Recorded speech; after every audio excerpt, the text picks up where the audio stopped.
Hello दोस्तों, कैसे हैं आप? आज हमारे पास एक टैब आया है और उसकी जो मैं आपको प्रॉब्लम बताऊंगा। एक्चुअली मैं इसे रिपेयर कर चुका हूं, तो मुझे अभी वीडियो बनाने का जो है वो टाइम लगा भी नहीं, मगर फिर भी मैंने सोचा कि क्यों ना जो भी फॉल्ट निकला है मैं उसको आपसे शेयर कर दूं।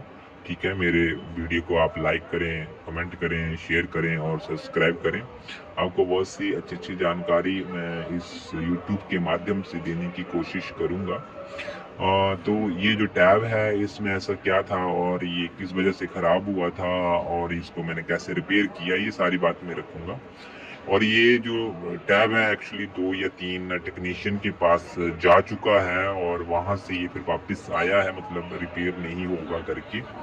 क्योंकि टैब्स हैं तो नेचुरली है, इसका सर्किट्स हमारे पास अवेलेबल नहीं होता है, वारनियों में भी नहीं है इसका सर्किट वगैरह, कौन कहाँ कहाँ सर्किट जाता है। पर एक एक्सपीरियंस के अकॉर्डिंग जब हम ये चीज़ें देखनी पड़ती हैं तो इसमें प्रॉब्लम ये है थी कि तो पहले डैडी ही कस्टमर ने मेरे को दिया है, मगर एक्चुअली और वो भी ये सोचते थे कि ये डैडी ही है, क्योंकि उनके पास चार्जिंग ख़त्म होने की वजह से ये सेट जो था वो डेड हो गया था। और उसके बाद मैं ये फिर एक टेक्नीशियन के पास गया और जहाँ तक मैंने सोचना है, मेरा थिंकिंग है, क्योंकि जिस ढंग से फॉल्ट आया है इसमें तो उस ढंग से, क्योंकि फॉल्ट ऐसे आ नहीं सकता था ये वाला। तो वहाँ पे क्या हुआ होगा, उसने मतलब बैटरी को जो है वो बूस्ट किया। बूस्ट करने के बाद जब उसने सेट को ऑन किए तो सेट ऑन नहीं हुआ। ठीक है, उसने ऑन ऑफ का स्विच को शॉर्ट किया तो इसका जो है वो ऑन हो गया, यानी कि सेट ऑन हो गया। तो उसने क्या किया कि जो वॉल्यूम वाली जो की है, बन की स्विच है, उसको उठाकर उसने ऑन ऑफ के स्विच पर रख दिया और ऑन ऑफ वाला जो था वो उसने वॉल्यूम वाले पे रख दिया, यानी कि उसने रिप्लेस कर दिया। जब उसने उसको दोबारा ऑन किया तो स्विच ने तो सेट ऑन हुआ, मगर ऑन होने के बाद में ये सेट जो सीधा ही रिकवरी मोड में चला गया।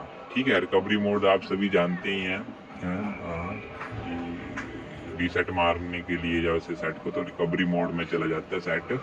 तो ये रिकवरी मोड में चला गया और उसके बाद में फिर उनको समझ में नहीं आया कि क्या प्रॉब्लम है, क्योंकि जब वो स्विच की रीडिंग ले रहे हैं, मतलब इससे मल्टीमीटर से, तो ओके आ रही है, कोई शॉर्टिंग नहीं बता रहा है कि स्विच शॉर्ट है या स्विच नहीं चलने वाला तो है, क्योंकि वो जोर से दबाने पर चल रहा था।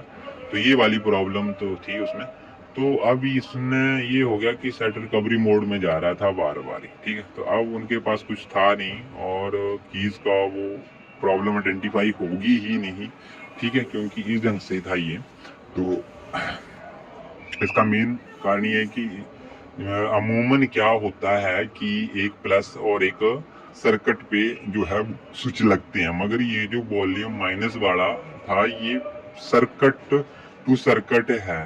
ठीक है, तो जब उसने ये की लगाई तो ये शॉर्ट हो गई और एक साइड सर्किट था, जिसके कारण ये जो वो रिकवरी मोड में जा रहा था। फॉल्ट पकड़ में इसलिए नहीं आ रहा था क्योंकि अमूमन जो भी कीज होती हैं वो एक साइड प्लस में और एक साइड सर्किट में होती हैं, मगर ये जो वॉल्यूम वाली माइनस की थी ये दोनों ही सर्किट पर थी। ठीक है, एंड मुझे मालूम है कि जो अंडरस्टैंड कर जाएंगे आप। ठीक है, तो ये सर्किट पर थी, यानी कि दोनों ही वॉल्यूम माइनस वाली जो की है ये सर्किट पर थी, जिसके कारण ये जो है वो पकड़ में नहीं आ रही थी। जब मैंने इसका वॉल्यूम हटा दिया, स्विच हटा दिया, तो सर्किट जो है वो क्लियर हो गया और ये चीज जो वर्क करने लग पड़ी। आशा करते हैं आपकी आपको ये वीडियो पसंद आया होगा। ठीक है, और मेरे द्वारा दी गई जानकारी आप याद रखेंगे कि कभी भी प्लस और ग्राउंड, मतलब कि सर्किट और ग्राउंड मत देखते रहना। कई बार स्विच जो होते हैं सर्किट टू सर्किट लगे होते हैं, इसलिए ये बड़े ध्यान से उठा करके देख लेना कि वो ग्राउंड है या सर्किट टू सर्किट है। मेरे वीडियो को ज़्यादा से ज़्यादा शेयर करें, सब्सक्राइब करें, लाइक करें। धन्यवाद।